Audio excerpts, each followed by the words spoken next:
computer, and we are recording. So welcome everyone. Welcome to Queer Tribe Calls. My name is Donny Lobree. And I'm Kirk Prine. And we're happy to welcome you here from this lovely city of San Francisco. And we have different people on the phone, on the video Parts from of the different places. country, yeah. And we are most pleased to welcome our guest tonight is Ali Mustaq. And we're pleased to speak with him. I'll just tell you a little about him. So Ali is a medical sociologist and is also Mr. Long Beach Leather 2016. He's founding member and former vice president of Onyx Southwest, which is a nonprofit that caters to people of color. And as such, he has helped raise money for multiple charities. He also creates leather workshops that serve as an introduction to the leather and kink community for college students and nonprofits such as OC Men's Health Conference and the National Queer Asian and Pacific Islander Conference. And he was keynote speaker for Leather Rain in Seattle. Wow. Cool. That's pretty impressive. That's an impressive history. So I feel like we should put a crown on. So welcome. You make me sound like a pompous ass. Seriously. We're so glad to have you with us. Yes.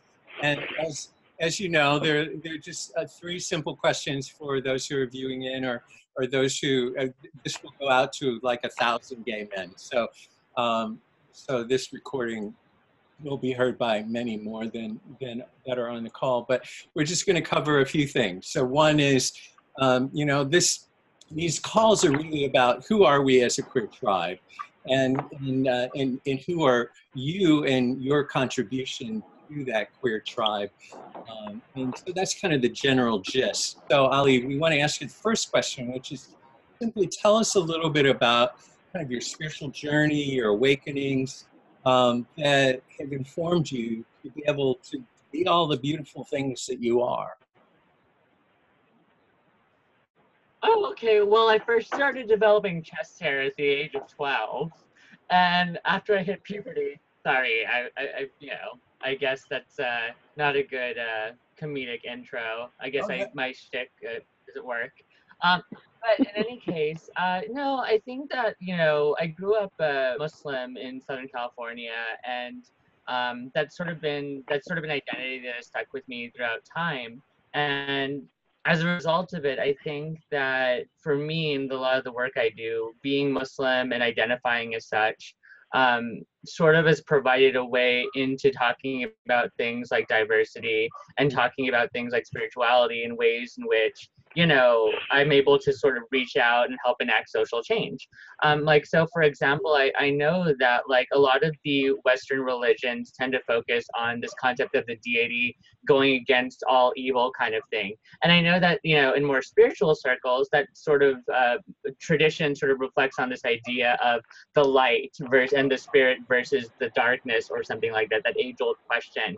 And so for me, like the way I interpret that is the light, and the way I see my spirituality is sort of existing in this truth and being empowered with the truth, able to spread that truth however it may be, and, you know, being able to combat said darkness and whatever social ills that we have. So for me, that's sort of where my spiritual identity fits into this sort of Western monotheistic tradition of spirituality. Good. So the part of your upbringing and your faith as a Muslim, though, has informed you in your ability to be inclusive. To just tell us a little bit more about your journey before we ask you more things, because I know you're doing amazing things that to me come from that heart of compassion that's found in almost every tradition. So tell me a little bit more about your own personal experience, if you would. Okay, so basically, I mean, I think some of the earliest spiritual experiences I have was going to the mosque when I was like 8.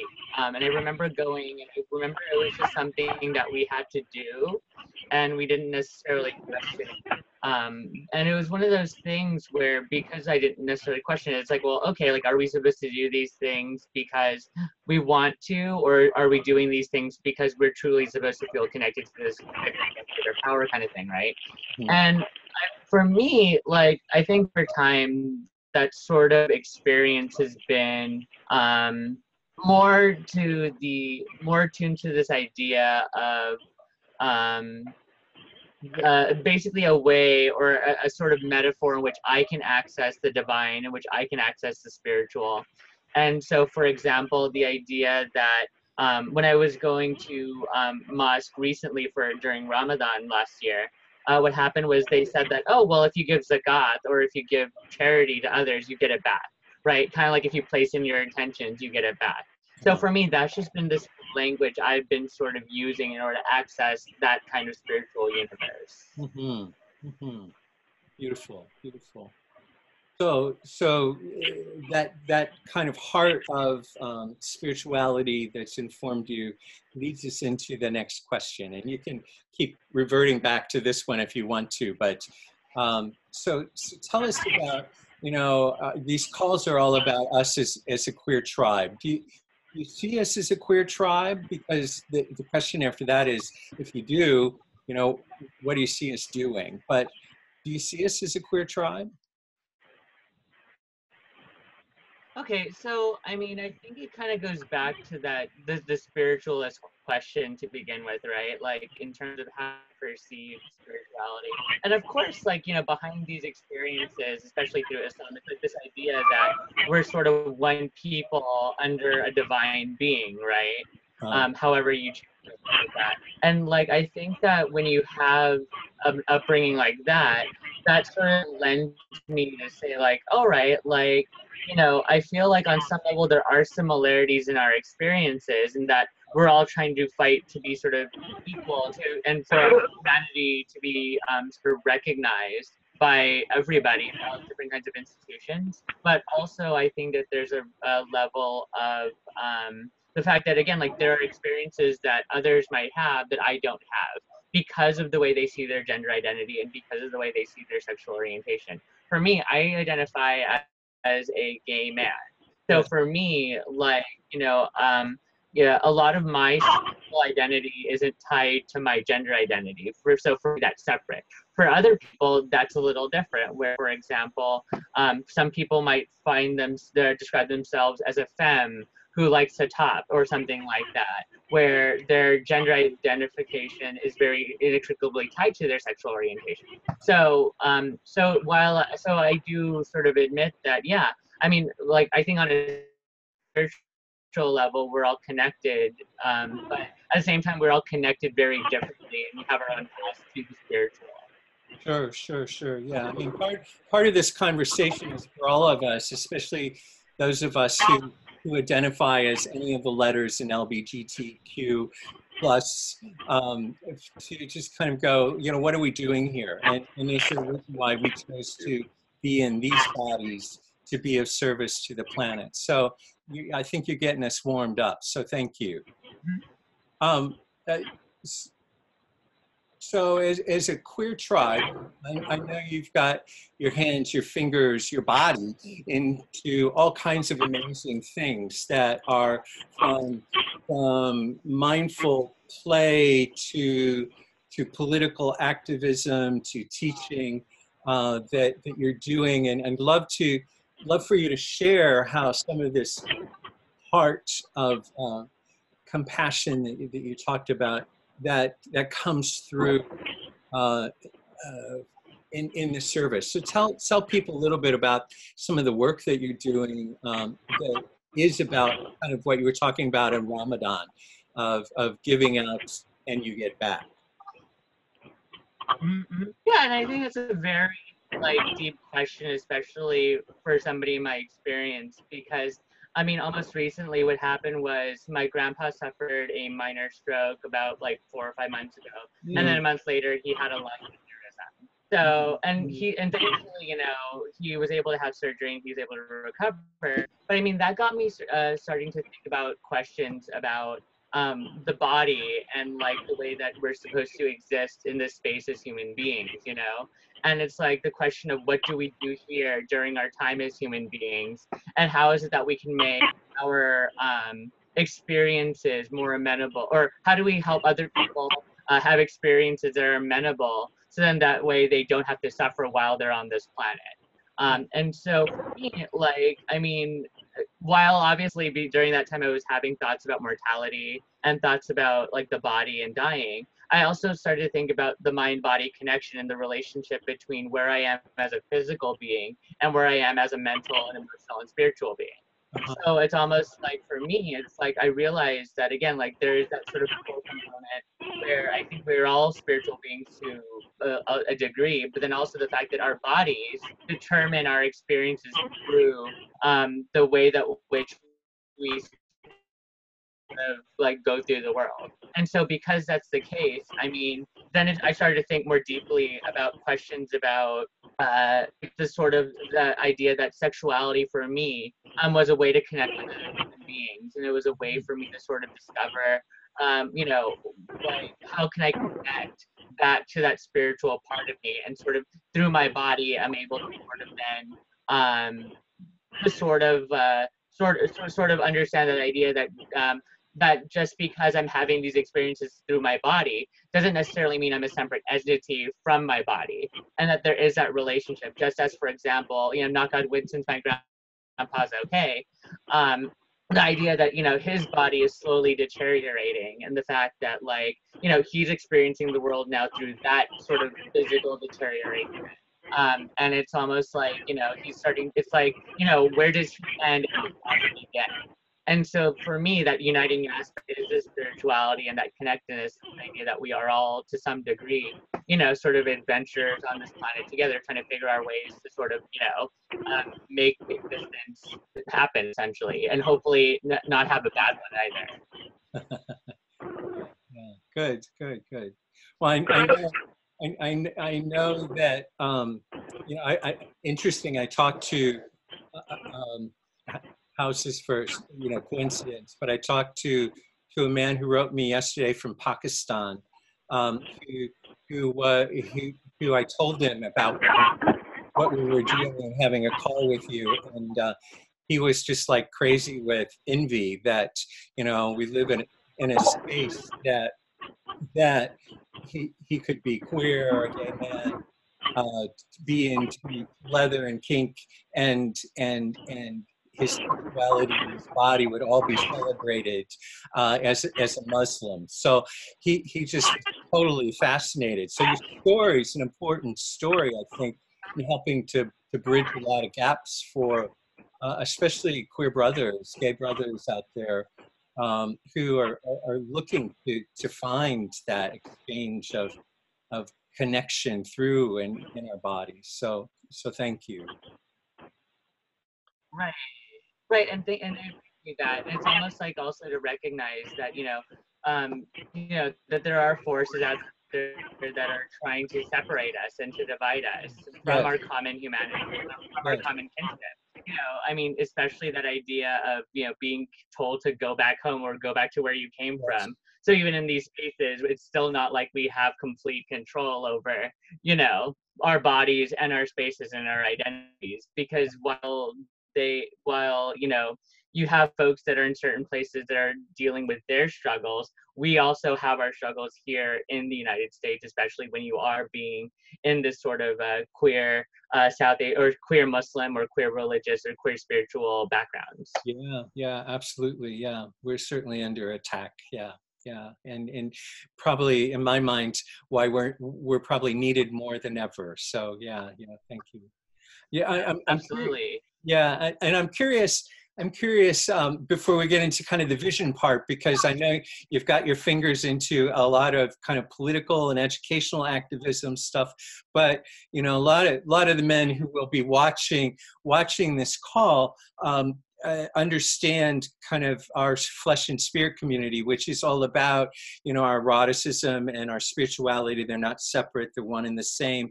And it's actually through our body that we make those deep connections that you know, bypass all barriers. And so, you know, Right. I watched one of our brothers in our community teaches flogging, and to get into an ecstatic state.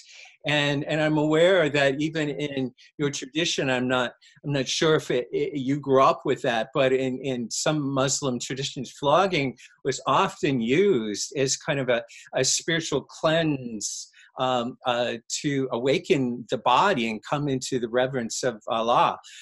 So when you're teaching, I'm curious, when you're teaching about kind of basic kink and leather to folks, is the ecstatic a part of, and your Muslim past a part of what you bring into it, or are those kind of still separate?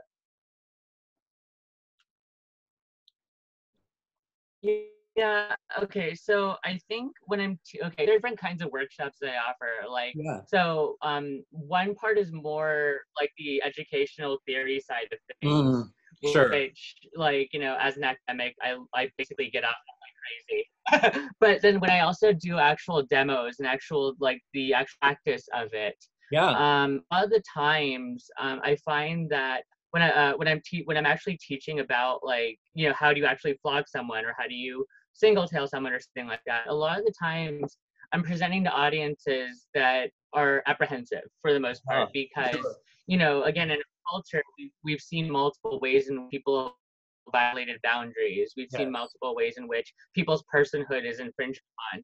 So in a lot of ways, like, when I'm doing these workshops, I sort of always step back and be like, well, all right, so what we do is consensual, but also, I mean, this is how we sort of are able to connect with one another. That's not necessarily sexual, but getting into sort of a kink dynamic, into like how you can actually like broaden your sexual repertoire, kind of thing. But it's interesting because, like, I think a lot of the times I'm doing that kind of damage control first, because, again, like, people have been dealing with trauma, they've been dealing with sadness, they've been with people that have violated their boundaries. And so basically for them, you know, getting whole again is, you know, I mean, that was for a lot of those people, getting whole again is recognizing, you know, that that there is that trauma that was there in the first place, and recognizing that these were experiences that were happening, but that's not a situation that everybody's out to kind of replicate, meaning, you know, in the sense that, like, not everybody's going after you, kind of thing. So when I deal with these people that I'm giving these workshops to, I always preface it with this idea that, again, this is always done consensually. And then I've had actually somebody come up to me and talk about, like, okay, so I've had these negative experiences, yet at the same time you're trying to teach us how to hit one another over. And it's like, well, yeah. And then a lot of that goes into questions about, you know, appropriate therapy or meditation and mindfulness and all those kinds of things in order to help relieve some of those traumas and stress. So basically for me, it's actually like sort of qualifying a lot of my discussions with, this is consensual, and basically saying, like, yeah, I mean, these things happen, but in this particular context, that's how people are interpreting it. So, and again, it goes back to the question of, well, yeah, sexuality is used to unite, but then on some level, like, there are situations where people have used sexuality in a very aggressive, reactive way. And again, it goes back to questions about inner healing and being able to sort of get over, like, inner healing and being able to talk trauma, not only personal, but also systematic as well. So so basically when you're doing a kind of kink and your kinds of workshop, a lot of the times you're also doing damage control as well. And especially, like, I mean, as somebody that's a university educator, like, it's kind of the same thing, because when you're introducing like these concepts to certain people, again, like, they're triggered, there's anxiety around them, because again, like, sexuality is a subject where it's used to promote health and well-being, but then it's also used as a weapon, unfortunately. So again, there's always that sort of mindfulness of having to, like, you know, realize that, like, there is, you know, there also needs to be healing work associated with sexuality as well. Yeah. maybe therapy or Yeah. means. Yeah. Yeah. And our work, our phrase is, creating safe and sacred space, so that in that safe and sacred space, people can opt in, opt out, make their agreements that they fully can say yes to, so that they can heal further. My own experience in Donny and I, and in the work that we do, working with lots of people who have internalized traumas from abusive stuff that you've talked about, and helping especially gay queer men to relieve themselves of that, so that they can have the full breadth and depth of pleasure, that's available through our body, that deeply connects us, to me is divine. It's healing, but it's divine. And so I love that you're doing that work, and kind of creating some stepping stones for other healers to kind of help in taking people further. So good for you. Thank you. Yeah, and even then, like, even in the book I was working on it, I think I mentioned somewhere about like my memoir book project. I was working with an agent that was basically talking, that she even mentioned, like, there were parts of it that viscerally affected me, and because of that, I think that maybe this is best suited with a different agent, because she was going through that healing and that trauma herself.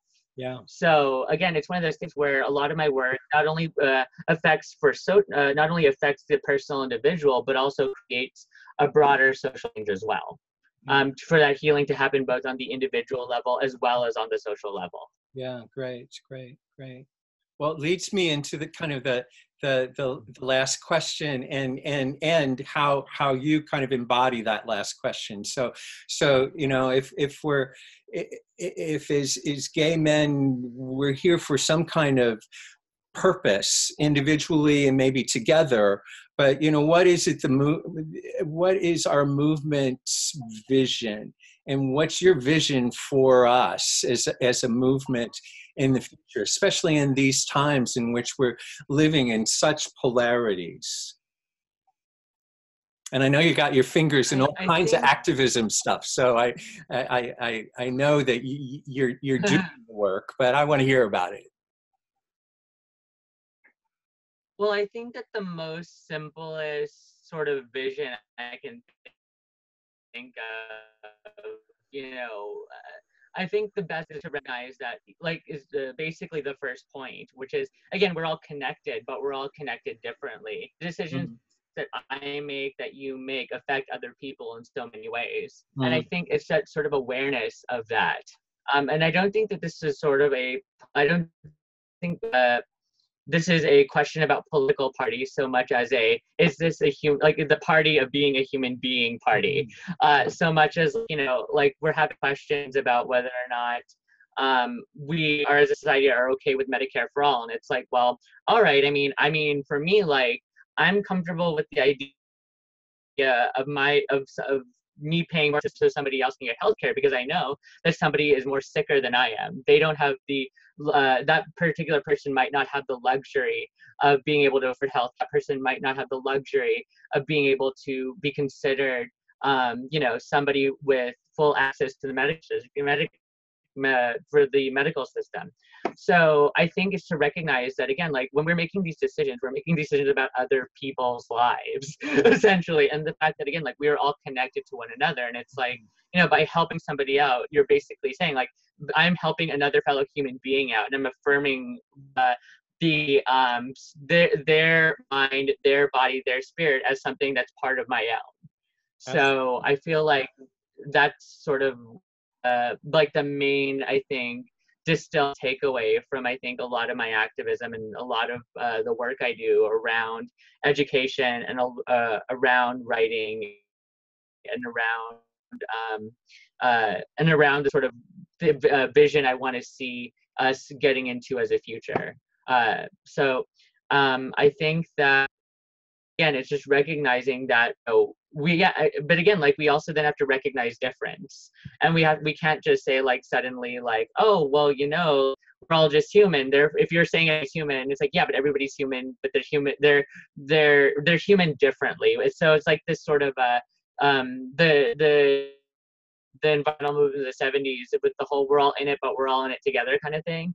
And similarly, we're all in it differently, to recognize that people do come from different walks of life, and that people's stress and anxieties might not be the same as our stress and anxieties.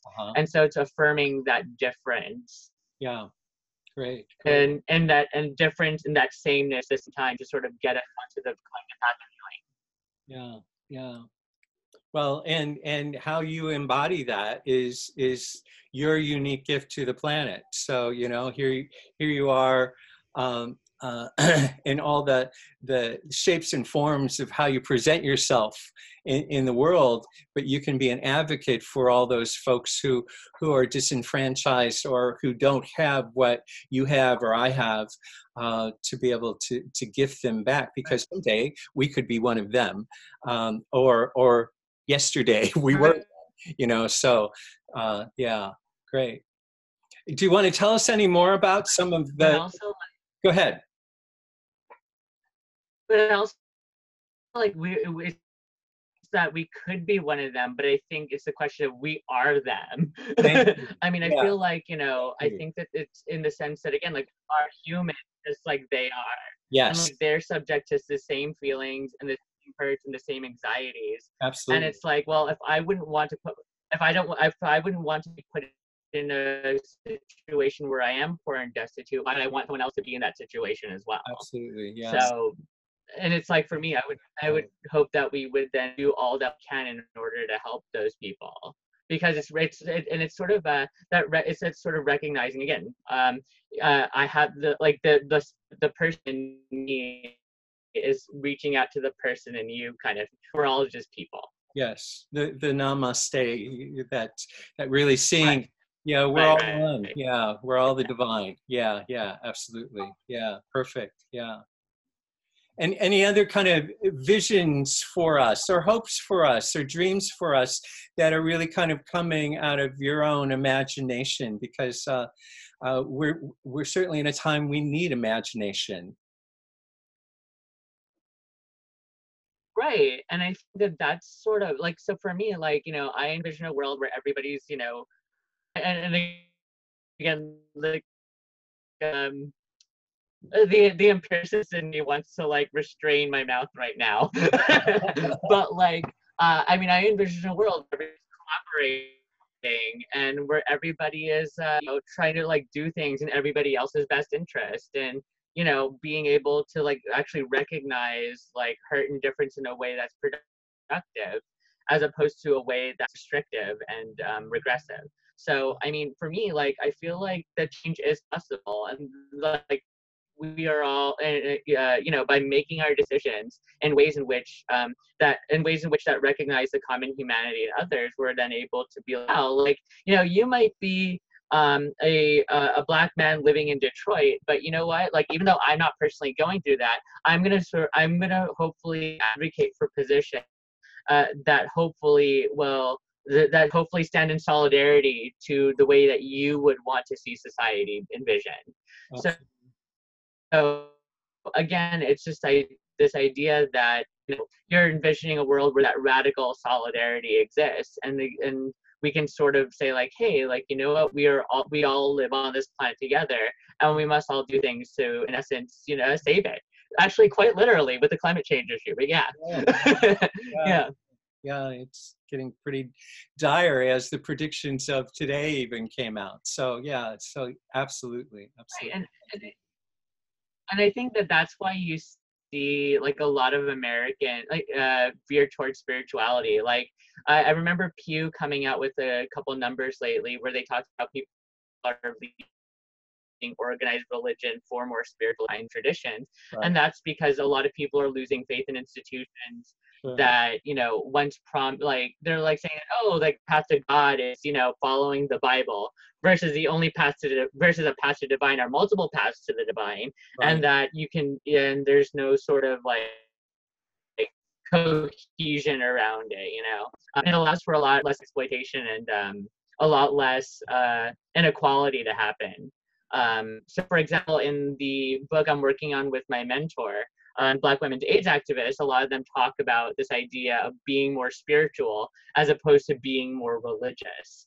And that's because, again, a lot of the constraints of organized religion sort of like put restraints on their ability to act as activists. So it's really interesting because, like, again, like, you know, I feel like I'm sort of serving as a soundboard then to say, like, hey, you know, again, acting out of other, you know, acting not only of my own interests, but the acting out of others, and actually doing things that hopefully will benefit the greater community at large. Yeah. So yeah.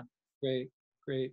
Well, I don't know if you've gotten a chance to hear any of the other calls, but one of the things that we play with a lot is that among gay queer men, some of the studies show that we are people who tend to be politically active, tend to be altruistic, and tend to be service providers in so many different ways, a little bit more than the larger population.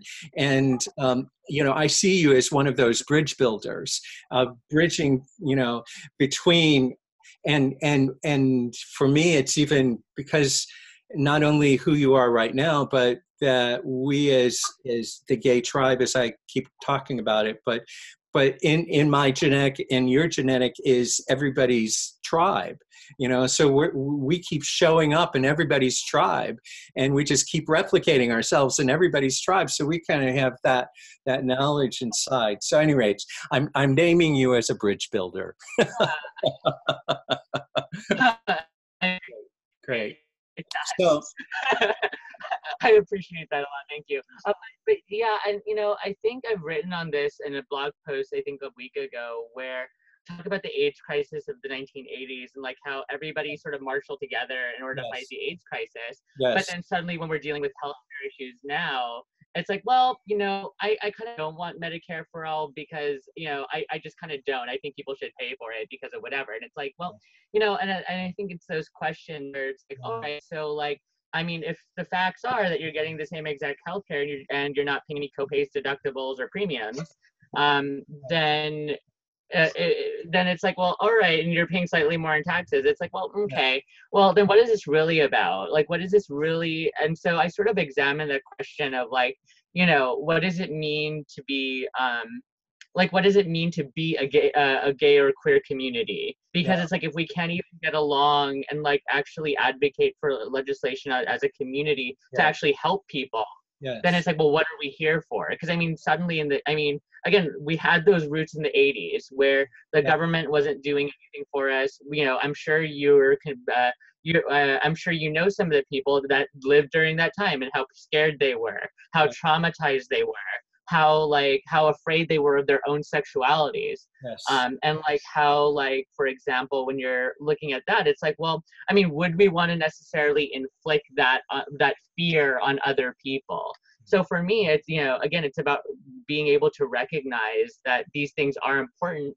And again, not just on a spiritual level, but also on the fact that, again, like, it's our bodies, it's our mortality, it's our ability to, you know, be be somebody who can sort of exist in a world that without any health problems and not have to like miss out on events and not have to miss out on important familial milestones because of that, you know.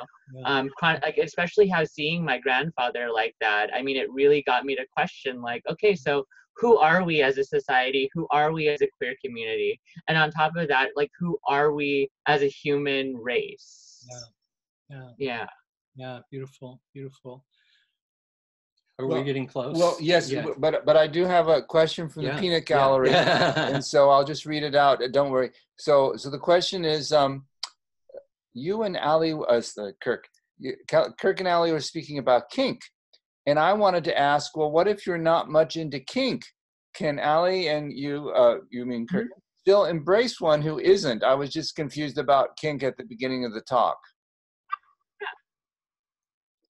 Yeah, I think what Kirk was just sort of mentioning was my background a little bit, but I think, and basically like how I use that as a springboard to talk about trauma and like addressing trauma. But again, like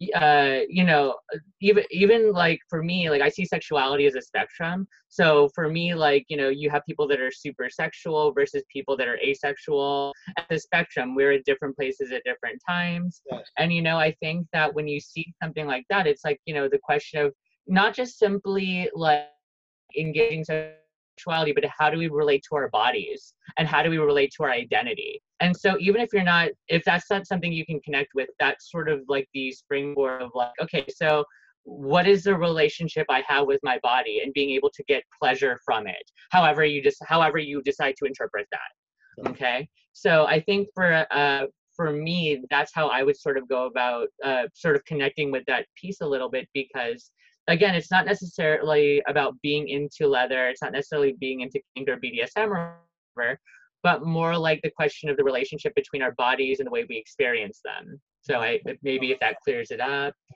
Yeah. No, I think that's beautiful. Yeah. Yeah. I mean, we, in my mind, we are a tribe of many gifts and many preferences within all of those gifts.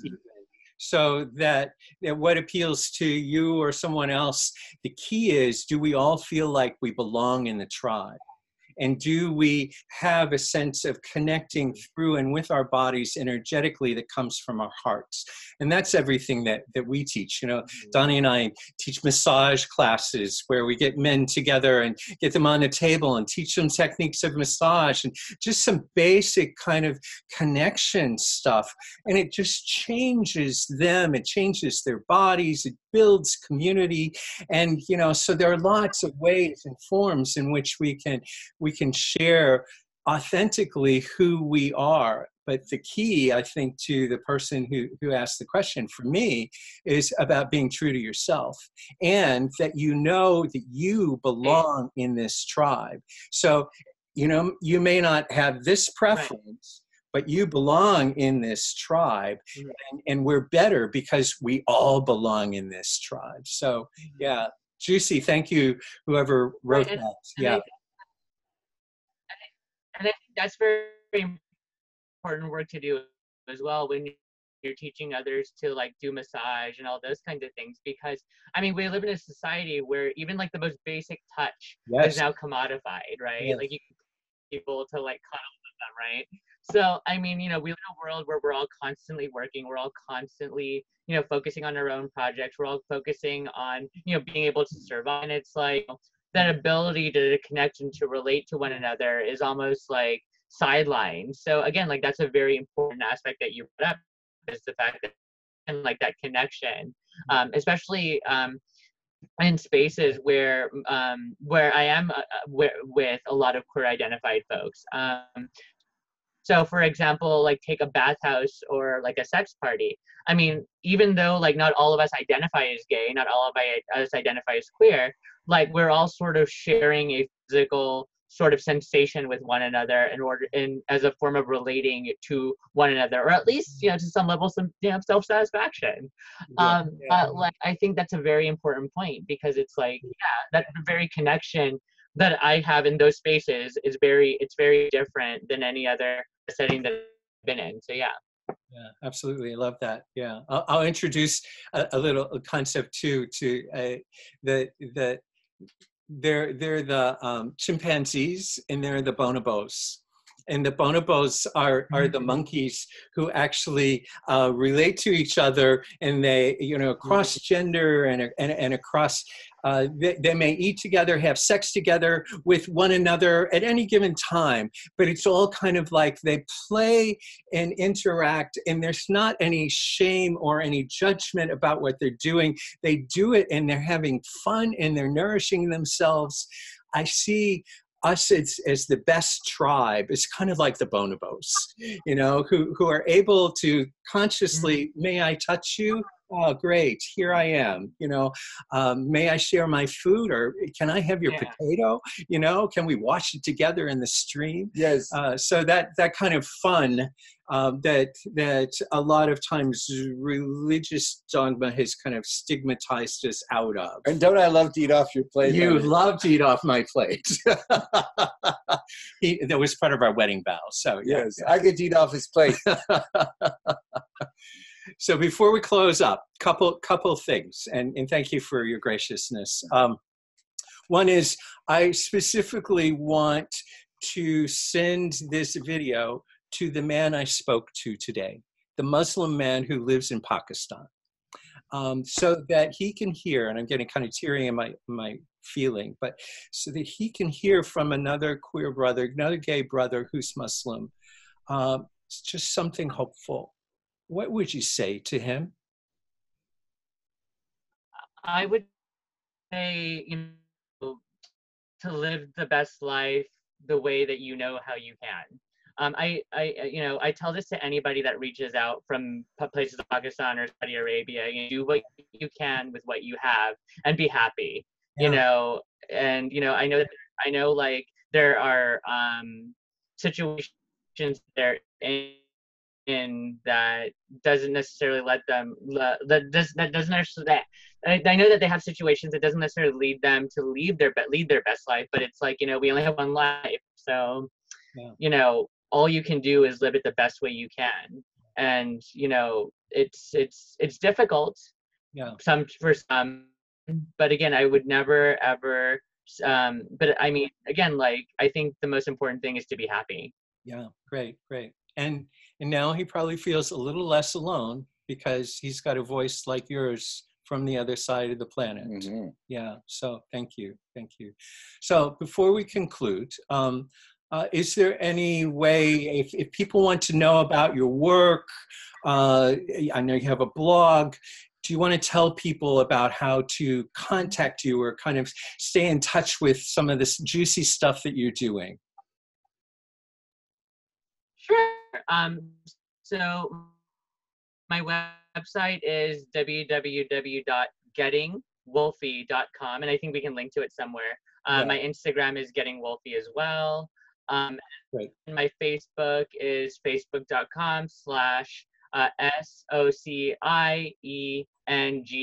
I think we can link to it too. Yeah. And thank you for reaching out, and thank you so much for our conversation. It was really wonderful. Could you spell Wolfie? GettingWolfie.com. How do you spell that? Getting Wolfie. It is GETT. Yeah, so GETTINGWOLFIE.com.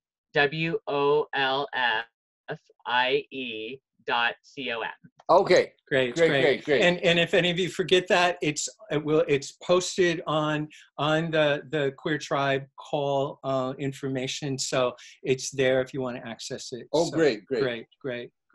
So thank you very much. We're going to make a few closing remarks and close up the video part of this, but thank you for your graciousness. Thank you that you're on the planet doing the yummy stuff that you're doing and connecting people and being that bridge builder. So thank you. Well, the last thing I just want to remind you before we say goodnight is that remind you that we do have these queer calls now. We've started a new series of them after a little bit of a hiatus, and we're having them about once a month, isn't that right? Yeah, about once a month. About once a month. And next time, just so you have it on your calendar, our next Queer Tribe call is going to be on Friday, September 16th at a slightly different time. It's going to be 6 p.m. Pacific time, 6 p.m., an hour later than we had tonight. And our guest next time is going to be Finn Deerhart. And can you tell very briefly? Yeah, so Finn does a lot of work similar to all of us around erotic spirituality and intimacy coaching with his partner. They're an amazing team and really bringing some great gifts of how we can be more intentional in our connection. So not a call you'll want to miss.